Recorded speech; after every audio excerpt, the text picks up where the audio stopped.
Presiden Amerika Serikat Donald Trump yakin bisa menghancurkan Iran dalam hitungan hari.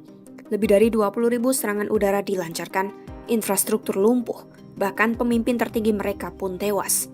Tapi bukannya menyerah, Iran justru membuat Trump kewalahan. Di akhir perang 38 hari itu, bukan Washington yang menang, melainkan Teheran yang berdiri tegak sambil menentukan syarat perdamaian. Inilah taktik Iran yang bisa membuat Trump gigit jari.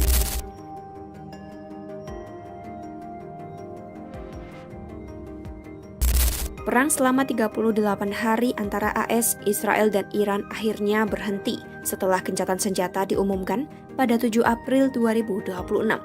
Kedua belah pihak sama-sama mengeklaim menang. Tapi yang jadi pertanyaan, bagaimana Iran yang secara militer hancur justru bisa membuat Trump kesulitan di meja perundingan? Jawabannya ada pada satu taktik yang sejak awal mereka jalankan secara sistematis. Iran tidak mencoba mengalahkan AS di medan perang sebab mereka tahu itu mustahil. Sebaliknya, mereka menyerang titik yang jauh lebih menyakitkan, yaitu ekonomi. Caranya adalah dengan menguasai dan menutup Selat Hormuz, jalur laut sempit tempat sekitar 1/5 pasokan minyak dunia melintas setiap harinya. Ketika jalur itu terganggu, harga minyak melonjak secara global, pasar bergejolak, dan dampaknya langsung terasa hingga ke dalam negeri AS sendiri.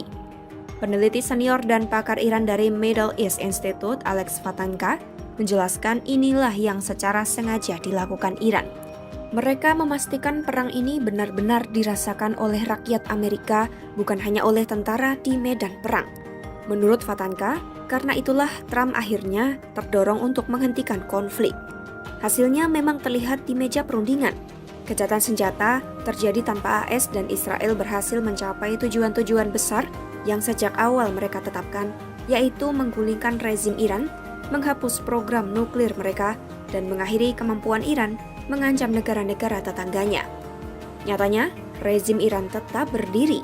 Trump bahkan menyebut proposal perdamaian versi Iran sebagai dasar yang bisa dipakai untuk bernegosiasi.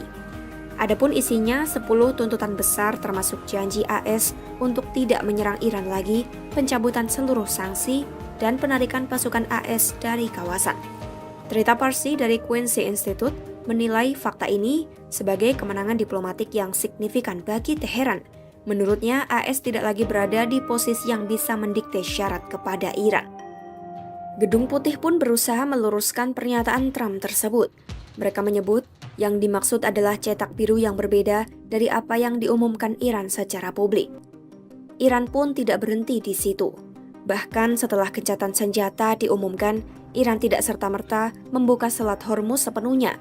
Menteri Luar Negeri Iran Abbas Araghchi menjanjikan kapal-kapal bisa lewat dengan aman selama 2 minggu masa perundingan, tapi hanya dengan koordinasi bersama angkatan bersenjata Iran. Di hari-hari awal gencatan senjata, sejumlah kapal yang sedang berlabuh masih menerima pesan radio dari pasukan Iran yang mengingatkan izin melintas tetap ada di tangan Teheran. Salah satu dari 10 tuntutan Iran bahkan secara eksplisit meminta agar kendali mereka atas selat itu diakui dan dilanjutkan ke depan. Dengan kata lain, Selat Hormuz bukan sekadar taktik perang. Iran menjadikannya sebagai aset jangka panjang untuk perundingan. Trump sendiri sempat menyebut kedepannya AS dan Iran mungkin akan bekerja sama mengawasi lalu lintas kapal di selat tersebut. Pernyataan ini dinilai sejumlah analis sebagai pengakuan tidak langsung atas posisi Iran di sana. Mantan pakar senior Departemen Luar Negeri AS untuk urusan Iran, Alan Eyre, menilai situasi ini dengan cukup blak-blakan. Menurutnya, kesepakatan apapun yang bisa didapat Trump sekarang sudah pasti lebih buruk dibandingkan kesepakatan yang sebenarnya sudah tersedia sebelum konflik ini dimulai. Pernyataan yang kini relevan, kata Eyre, adalah seberapa jauh Iran bisa mengubah kendali atas Hormuz menjadi keuntungan nyata dalam perundingan mendatang. Tentu Iran tidak keluar tanpa kerugian. Serangan mereka terhadap negara-negara Arab di kawasan Teluk Persia selama konflik berlangsung merusak hubungan yang sebelumnya sudah mulai dibangun. Belum lagi kondisi dalam negeri Iran yang tetap berat. Ekonomi masih tertekan akibat sanksi bertahun-tahun, inflasi masih menjadi beban nyata bagi rakyat biasa, dan ketidakpuasan terhadap pemerintah tidak ikut menghilang hanya karena perang usai. Melansir Wall Street Journal, para analis menilai kerentanan-kerentanan itu tetap ada dan tidak akan lenyap begitu saja.